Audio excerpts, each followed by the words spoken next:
Salutations, my fellow dudes and dudettes. I am your host, Sonic007, and welcome to my newest Let's Play of Sonic CD. Woo! I've been looking forward to playing this after getting through Sonic 2. For good reason. This is a really solid game. Released in 93, my birth year. Fantastic. This game's got a lot going for it, especially like during development, which I'll be going into more detail as we go along with this playthrough. The version I'm actually going to be playing is the one we got on the PS3 version, or at least the one I have there on the PS3 version, the Christian Whitehead version, and it's got a lot of features. So before we get into the game proper, I'm actually going to just quickly go over all the options. So first we got time attack, see how fast you can beat all the levels, trophies, bunch of achievements you can get for meeting a bunch of requirements. I already have 2.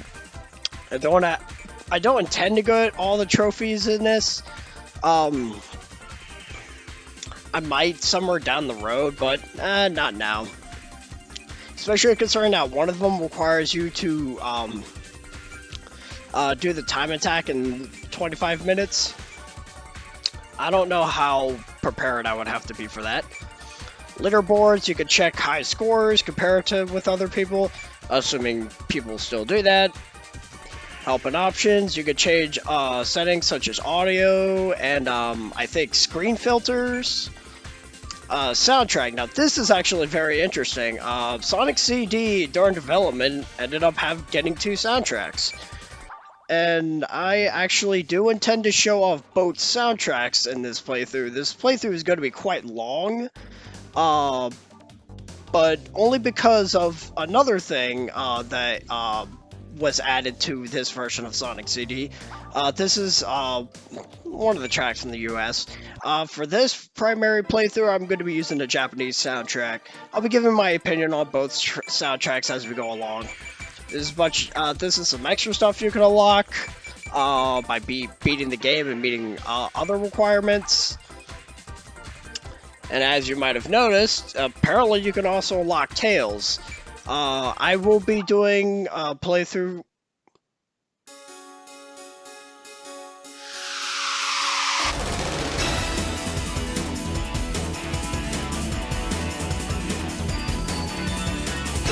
You can go again. Don't fall behind. Say don't be late. Destination heaven. Stay alive. Now shoot me. We're going to have fun. Say, blast off. Excalibur. It's about that bar. What do you mean? Give and take. Going home. Side zone. Check it out, eh? Live alone. Leather legs. Getting in place. What do you get? Say, back it. Zoom room. Cosmic zoom. That's up, Jay. It's Sonic Boom. Sonic Warrior. Sonic Warrior. You are with me out of 10. You got the power to save the land. Take a little chance. Slip on through. You got smart no matter what you do. You gotta do for you. Sonic Warrior, Sonic Warrior. The power is in your mind to seek the planet to conquer Tiiiime. Choo-choo Sonic Warrior, be the system time. Choo-choo Sonic Warrior, braver in your mind. Nothing can survive the way you stay like a super try. You can do anything. Choo-choo Sonic Warrior, always takes a chance. Choo-choo Sonic Warrior, never sit the camp. Nothing can survive the way you stay like a super try. You can do anything.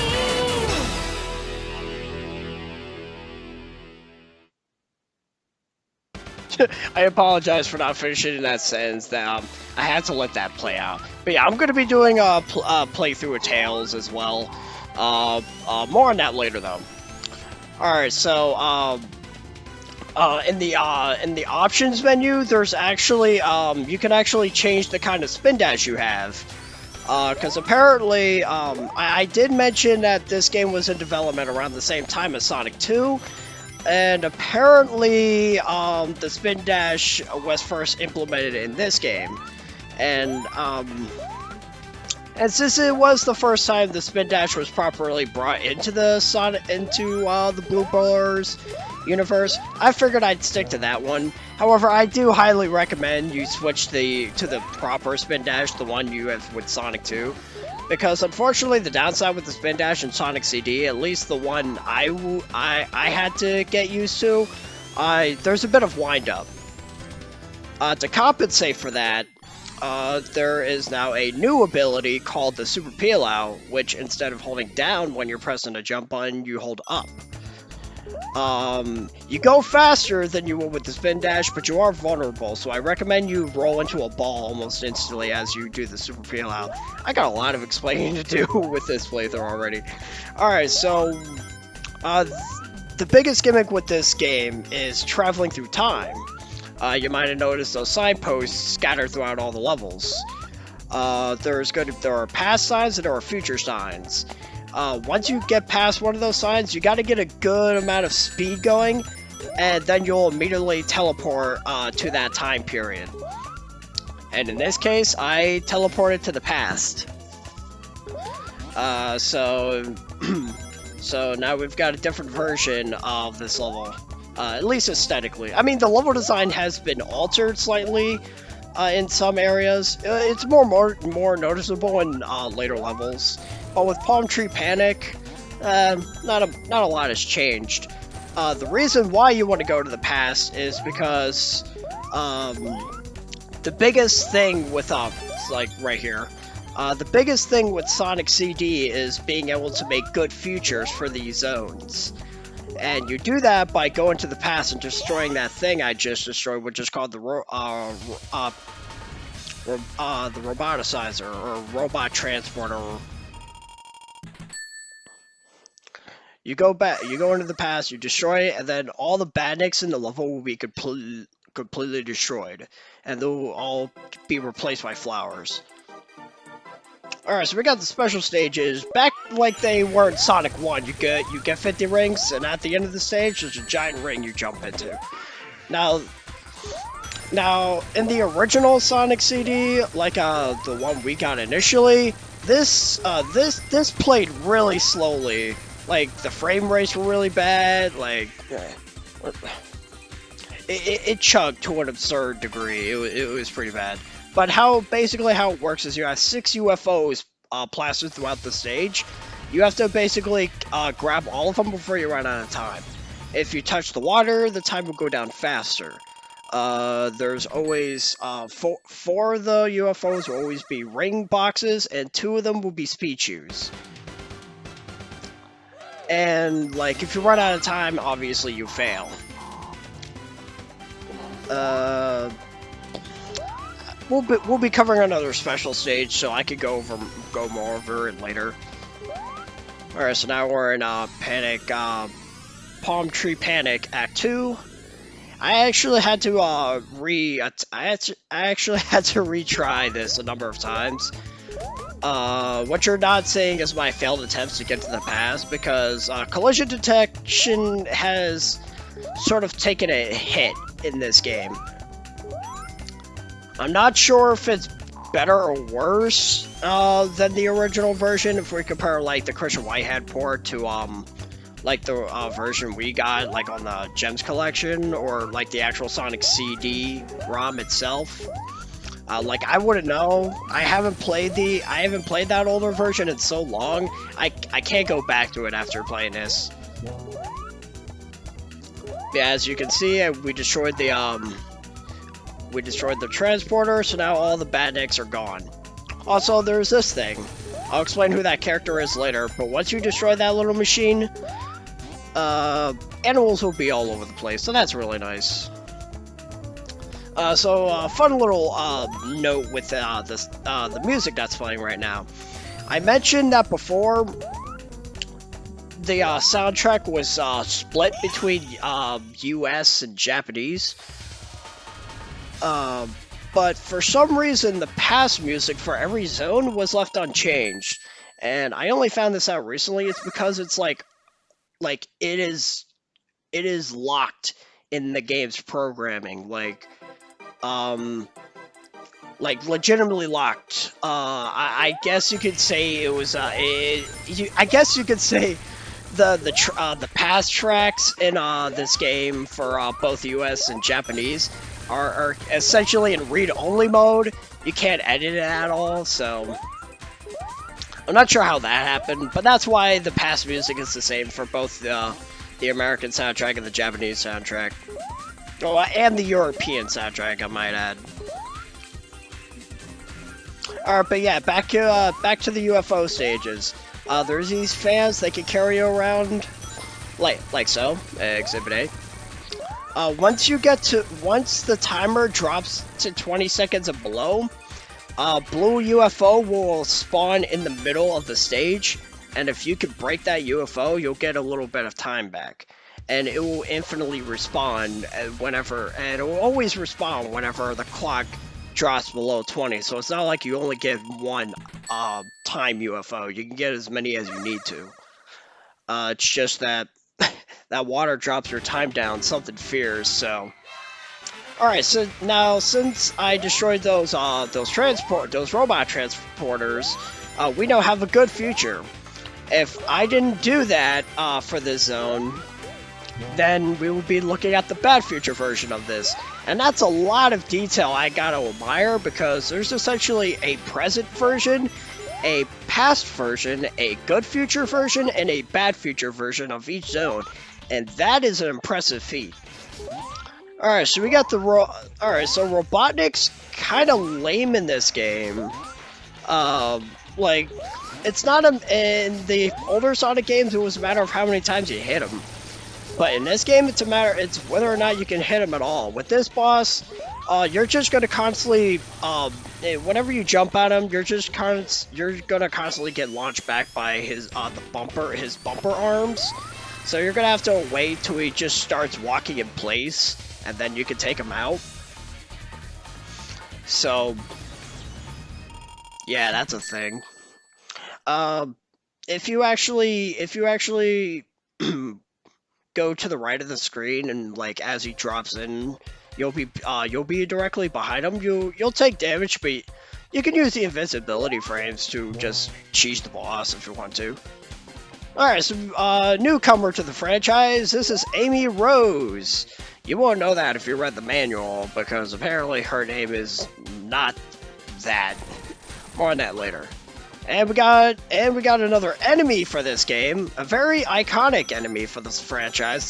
That is Metal Sonic, made to mimic Sonic in every shape or form, both speed and power. However, Metal Sonic does have a few differences, but we'll be seeing that later. Anyway, welcome to Collision Chaos. I mentioned that this game was in development around Sonic 2, which explains the spin dash.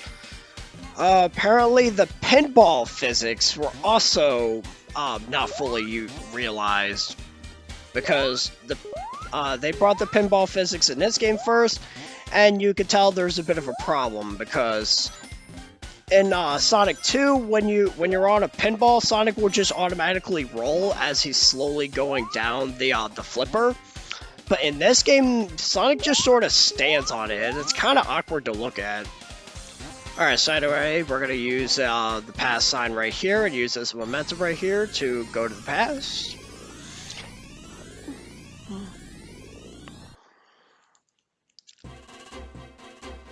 And don't worry, if you mess up trying to go to the past, there are multiple opportunities throughout each level in order to do it. However, in later levels, there will be cutoff points to the roboticizer. I believe Wacky Workbench is a huge contender for that. So yeah, that's terrible spike placement right there. But as I was saying with Amy Rose, like I said, her name is not in the manual. She's referred to as Sally Acorn, which is a character in the cartoon Sonic, simply called Sonic the Hedgehog. Everyone calls it Sad AM. I think it's mostly because it was a Sonic cartoon that aired early in the morning. I wouldn't know what channel it was on, and I didn't get to watch it when it was first debuting. I was the one that ended up watching Adventures of Sonic the Hedgehog, and after a number of years, that cartoon is not very entertaining. Minus the Pingus shtick that people managed to find in that cartoon. But yeah, back to Collision Chaos. This level could actually be a bit troublesome, especially concerning the fact there are springs and bumpers and flippers all over the place. You could be stuck in this level for a while. Because, like, you'll try to go forward to try to get closer to the end of the stage, and then you'll just get hit by a spring which bounces you back, and then you get stuck in sections like that. Be careful with the future signs if you go to the past. Well, actually, if you destroyed the roboticizer, it doesn't matter. I highly suggest not going to the future, especially if you're trying to get the best ending with this game, because yeah, there's actually 2 endings for this game depending on your performance. If you get the good futures, then you'll be able to get the good ending. If not, you'll get the bad ending, and I'll be showing that off later, like the bad ending in a future video. Alright, so I should probably explain the reason why we're doing the special stages in the first place, because in the previous 2 games, we had to use them to get the Chaos Emeralds. In this game, there are these things called the Time Stones, and there are 7 in all, just like in Sonic 2 with the Chaos Emeralds. However, the only purpose that the Time Stones provide is, if you manage to get all 7, it automatically creates a good future for the zones following that. Or like afterwards, you do all of the special stages, you get all 7 time stones, and every zone after that will automatically have a good future. If you do this as swiftly as possible, by the end of the 4th stage, you'll automatically be getting good futures for every zone afterwards. If you're not comfortable with doing it that way, that's where the robot transporters go into effect. That's what you wanted to use those for. And this is gonna sound really strange, but this is actually my first time Excuse me. This is actually my first time doing getting the good futures via the robot transporters. Because I was never confident enough with the level design to comfortably go to the past and find the roboticizer. I actually had to use a map to figure out where the roboticizer is, because if there's one thing I'll dock Sonic CD for is if you intend to get the best ending out of this game, the level design can be a little problematic, because in previous Sonic games, exploration was heavily encouraged, but in this game's case, if you're trying to get that good ending, it's necessary, because you gotta know the best areas to go to the past. You gotta know where that transporter is. It can be a bit of a mess, especially with 2 of the later levels in the game. And we'll get into that when we get to it, but yeah, this game could be a bit of a mess if you're going after the better ending. However, I like to think that if you're just trying to play this like a standard Sonic game, you might actually consider this the better of the games, better of the 2. For me personally, like, aesthetically, this game knocks it out of the park, comparatively speaking to Sonic 2. I just love the aesthetic of this game, and not to mention, since there are 4 different variations of each zone, the effort shows. This game is a very beautiful marvel to look at, and to be perfectly honest, Palm Tree Panic is actually my favorite green level in any like 2D Sonic game. I think it's the most colorful. I think like the music is honestly my favorite out of the franchise when we're talking green levels, 2D green levels. It's just really beautiful. And speaking of aesthetics, the backgrounds for the UFO stages are actually pretty neat too. I like that island in the background. It kind of reminds me of the next Sonic game we'll be tackling. Well, the next mainstream Sonic game, because I still intend to tackle like other games like the Game Gear Master System games. I still intend to tackle those. But it reminds me of Angel Island from Sonic 3 and Knuckles. I can't think of any other comparison now. And just like with the special stages, like difficulty-wise, it's not too bad. Like, as long as you don't touch the water, like, the first handful of special stages shouldn't give you too much of a problem. 4 might give you a bit of an issue, but it's nothing bad. However, just like Sonic 2, the last set of special stages can be problematic. Like, it gets really bad, especially for Chaos, for Time Stone, for the special stages 6 and 7, because there's so much water. Anyway, more on that later. Welcome to Collision Chaos Act 3 Good Future! So I should probably get this out of the way now, because someone's probably going to ask me for my opinion. Which soundtrack do I consider the better of the two? I can't give you a proper answer. I kind of don't want to give a cheap answer, but since I got to know the American soundtrack for so long, it's grown on me exponentially. But that's not to say that I like it more than the Japanese soundtrack. I think both soundtracks have their qualities. There's some tracks in the Japanese version that I like more than the American, and vice versa. Prime example, actually, the boss track for Sonic CD, I prefer the Japanese track, which, to be fair, most people would, especially once you know what the American soundtrack sounds like. Oh boy.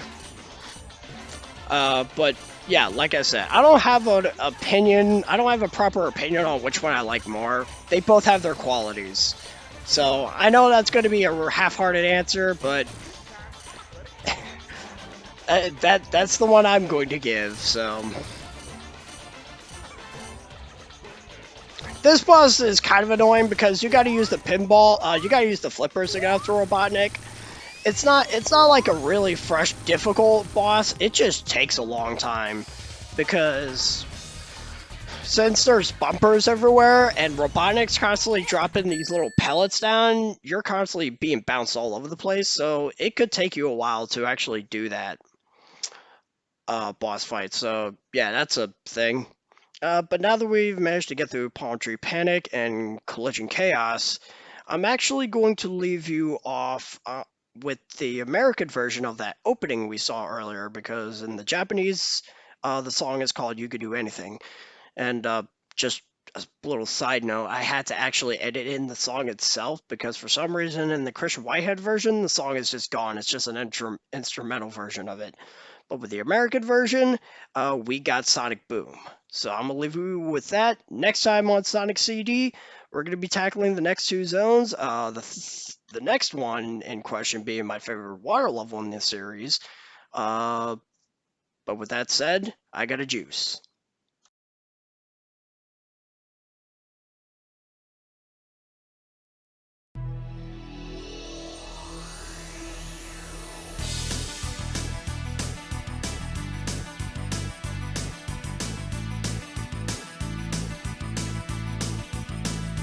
If you're strong, you can fly, you can reach the other side of the rainbow. It's alright, take a chance, 'cause there is no circumstance that you can't handle.